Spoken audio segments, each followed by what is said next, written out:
Hello.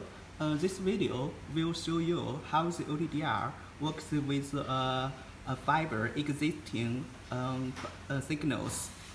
Okay.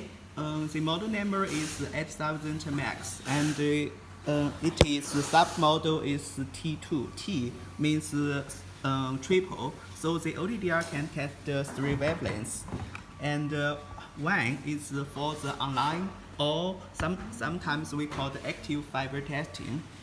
Now I have linked the OTDR to a laser source. The laser source shine out lights around 12 dBm.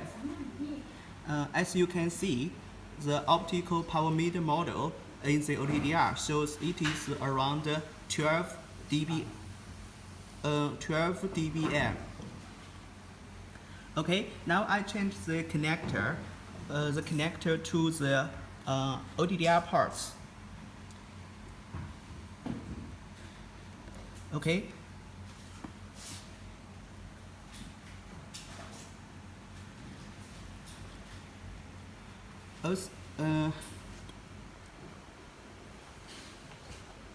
You can see the OTDR is still working in good condition.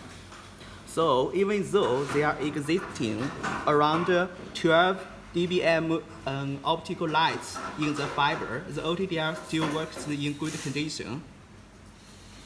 Okay, it is very good, you can see. Okay, thank you. Bye-bye.